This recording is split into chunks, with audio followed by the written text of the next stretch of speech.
আচ্ছা, একটা দেশ কিভাবে পুরো বিশ্বের প্রধান চালিকা শক্তি হয়ে ওঠে? এর উত্তর কিন্তু কোনো একটা ঘটনায় লুকিয়ে নেই, বরং এটা একটা অসাধারণ গল্প, যার মধ্যে আছে ভূগোল, যুদ্ধ আর এমন সব উদ্ভাবন যা সবকিছু বদলে দিয়েছে। চলুন সেই গল্পটাই আজ সহজ করে জেনে নেওয়া যাক। প্রশ্নটা খুবই সোজা সাপটা।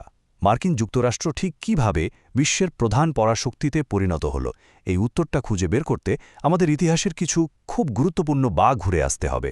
তো আমরা এই পুরো ব্যাপারটা 4টা ধাপে বোঝার চেষ্টা করব। প্রথমে দেখব এর ভিত্তিটা কি ছিল, মানে আমেরিকার ভূগোল আর শিল্প। এরপর জানব কিভাবে বিশ্বযুদ্ধগুলো সবকিছু পাল্টে দিল। তৃতীয় ধাপে দেখব ডলার আর সামরিক শক্তি দিয়ে তারা কিভাবে আধিপত্য তৈরি করল। আর শেষে কথা বলবো টেকনোলজি আর সফট পাওয়ারের প্রভাব নিয়ে। তো আমাদের প্রথম পর্ব, ভিত্তি, ভূগোল ও শিল্প। আমেরিকার এই যে উত্থান, এর গল্পটা কিন্তু শুরু হয়েছিল এমন কিছু মৌলিক সুবিধা দিয়ে যা সত্যি বলতে বিশ্বের আর কোনো দেশের কপানে জোটেনি। ব্যাপারটা একবার ভেবে দেখুন। আমেরিকার দুই দিকে দুটো বিশাল মহাসাগর, আটলান্টিক আর প্রশান্ত মহাসাগর। এটা যেন একটা প্রাকৃতিক দুর্গ, যা দেশটাকে বাইরের হামলা থেকে সবসময় সুরক্ষিত রেখেছে। তার সাথে যোগ করুন বিশাল উর্বর চাষের জমি আর কয়লা, লোহা, তেলের মতো প্রাকৃতিক সম্পদের এক বিশাল ভাণ্ডার। এই সব কিছু মিলিয়েই আমেরিকা যেন অর্থনৈতিকভাবে নিজের পায়ে দাঁড়ানোর একটা দারুণ সুযোগ পেয়েছিল শুরু থেকেই। আমেরিকার ইতিহাসে 1865 সালটা ছিল একটা বিরাট টার্নিং পয়েন্ট। গৃহযুদ্ধ শেষ হল, আর তারপরই দেশটা যেন এক অবিশ্বাস্য গতিতে শিল্পায়নের দিকে ছুটতে শুরু করল।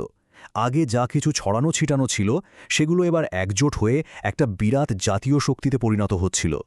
আর এর ফলাফল এক কথায় অবিশ্বাস্য। মাত্র কয়েক দশকের মধ্যে, মানে 1900 সাল আসতে না আসতেই আমেরিকার শিল্প উৎপাদনে ব্রিটেন বা জার্মানির মতো তখনকার সেরা দেশগুলোকেও পেছনে ফেলে দেয়। ভাবা যায়? ইস্পাত, তেল, বিদ্যুৎ সব কিছুতেই তারা বিশ্বের শীর্ষে। হেনরি ফোর্ড বা টমাস এডিসনের মতো মানুষের হাত ধরে প্রযুক্তি যেন এক লাফে অনেক দূর এগিয়ে যায়। আচ্ছা, আমেরিকার ভিত্তি তো মজবুত ছিল, কিন্তু কোন ঘটনাটা তাদের একটা শক্তিশালী দেশ থেকে একেবারে বিশ্ব পরাশক্তিতে পরিণত করল? হ্যাঁ, এবার আমরা সেই অধ্যায়ে যাচ্ছি। আর সেটা হলো বিংশ শতকের দুটো বিশ্বযুদ্ধ। প্রথম আর দ্বিতীয় বিশ্বযুদ্ধ ইউরোপ আর এশিয়ার জন্য ছিল একটা দুঃস্বপ্নের মতো। বড় বড় শহর, কলকারখানা সবকিছু আক্ষরিক অর্থেই ধ্বংসস্তূপে পরিণত হয়েছিল। মানে তৎকালীন যে বড় বড় শক্তিগুলো ছিল, তারা নিজেদের অস্তিত্ব টিকিয়ে রাখতেই হিমশিম খাচ্ছিল। কিন্তু ঠিক ওই একই সময়ে আটলান্টিকের অন্য পারে কি হচ্ছিল? আমেরিকার মূল ভূখণ্ডে একটা আঁচড়ও লাগেনি। তাদের কারখানা, শহর সবকিছু ছিল একদম সুরক্ষিত আর অক্ষত। আর এটাই ছিল তাদের সবচেয়ে বড় কৌশলগত সুবিধা। আর এখানেই আমেরিকার উত্থানের আসল রহস্যটা লুকিয়ে আছে। তারা শুধু যুদ্ধ থেকে দূরেই ছিল না, বরং এই যুদ্ধ থেকে তারা বিপুল পরিমাণ লাভও করেছিল। কিভাবে? খুব সহজ।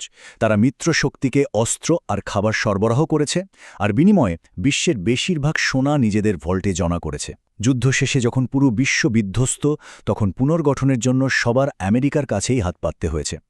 এভাবেই আমেরিকা হয়ে ওঠে বিশ্বের প্রধান ঋণদাতা আর শিল্পপণ্য সরবরাহকারী দেশ। তো যুদ্ধ শেষে আমেরিকা যে নতুন শক্তি পেল, সেটাকে তো স্থায়ী করতে হবে, তাই না? তারা ঠিক সেটাই করল। দুটো বিশাল স্তম্ভের ওপর নিজেদের আধিপত্য প্রতিষ্ঠা করল। এক অর্থনীতি, আর দুই সামরিক বাহিনী। চলুন দেখি কিভাবে তারা এটা করেছিল। 1944 সাল ব্রেটন উডস সম্মেলন। এই একটা সম্মেলন বিশ্ব অর্থনীতির ইতিহাসটাকেই বদলে দেয়। এখানেই সিদ্ধান্ত নেওয়া হয় যে এখন থেকে মার্কিন ডলারই হবে বিশ্বের প্রধান আন্তর্জাতিক রিজার্ভ কারেন্সি। এর মানে হল এখন থেকে বিশ্বের যে কোনো দেশ তাদের বৈদেশিক মুদ্রার সঞ্চয়টা ডলারেই রাখবে। এটা কিন্তু একটা বিশাল ব্যাপার ছিল। এর ফলাফলটা ছিল সুদূর প্রসারী। আন্তর্জাতিক বাণিজ্য, বিশেষ করে তেলের মতো জরুরি পণ্যের বেচাকেনা, পুরোটাই ডলারে হতে শুরু করল। আর আইএমএফ এবং বিশ্বব্যাংকের মতো সংস্থাগুলোর ওপর আমেরিকার প্রভাব তাদের অর্থনৈতিক নিয়ন্ত্রণকে আরও অনেক বেশি মজবুত করে তোলে। এক কথায়, ডলার হয়ে ওঠে বিশ্বজুড়ে আমেরিকার প্রভাব বিস্তারের সবচেয়ে বড় হাতিয়ার।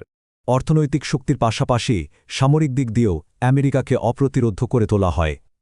1945 সালে পারমাণবিক বোমা ব্যবহার করে তারা বিশ্বের প্রথম এবং একমাত্র পারমাণবিক শক্তিধর দেশ হিসেবে আত্মপ্রকাশ করে।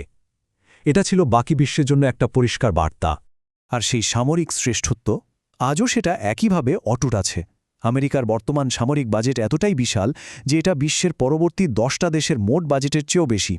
এই বিপুল ব্যবধানটাই বিশ্বজুড়ে তাদের প্রভাব ধরে রাখার অন্যতম প্রধান কারণ। দ্বিতীয় বিশ্বযুদ্ধের পর আমেরিকার সামনে একমাত্র প্রতিদ্বন্দ্বী ছিল সোভিয়েত ইউনিয়ন। শুরু হল স্নায়ুযুদ্ধ। প্রায় ৪৫ বছর ধরে এই লড়াই চলার পর 1991 সালে সোভিয়েত ইউনিয়ন ভেঙে যায়।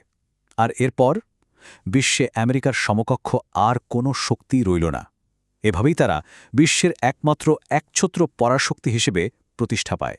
কিন্তু আমেরিকার প্রভাব কি শুধুই ডলার আর সামরিক শক্তির ওপর দাঁড়িয়ে আছে? না, এর পাশাপাশি তাদের আরও দুটো অত্যন্ত শক্তিশালী অস্ত্র আছে। এক হলো প্রযুক্তি আর অন্যটা হলো সফট পাওয়ার, মানে সাংস্কৃতিক প্রভাব। আমরা যে আধুনিক ডিজিটাল বিশ্বে বাস করছি তার ভিত্তিটাই কিন্তু আমেরিকার তৈরি। ইন্টারনেট, যা ছাড়া আমরা আজ এক মুহূর্ত ভাবতে পারি না, সেটার শুরু এবং নিয়ন্ত্রণ তাদের হাতে। আমরা যে জিপিএস ব্যবহার করি সেটাও তাদেরই তৈরি। আর অ্যাপল, গুগল, মাইক্রোসফটের মতো সিলিকন ভ্যালির টেক কোম্পানিগুলো তো আক্ষরিক অর্থেই বিশ্ব চালাচ্ছে। আর এখানেই আসে তাদের সফট পাওয়ারের ব্যাপারটা।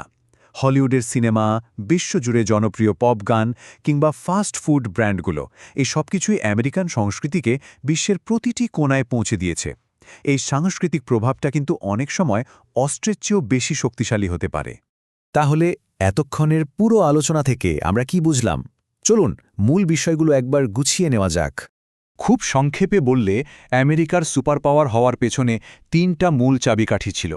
প্রথমত যুদ্ধ, যা তাদের প্রতিদ্বন্দ্বীদের ধ্বংস করেছে আর আমেরিকাকে আরও শক্তিশালী করেছে।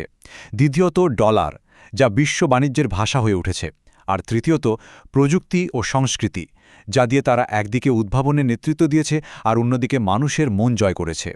কিন্তু শেষে একটা বড় প্রশ্ন থেকেই যায়, আমেরিকার এই যে আধিপত্য, এটা কি চিরস্থায়ী? বিশ্বশক্তির ভারসাম্য কিন্তু প্রতিনিয়ত পাল্টাচ্ছে। ভবিষ্যতে কি হবে তা এখনই বলা কঠিন। এর উত্তরটা শায়দ সময় আমাদের বলে দেবে।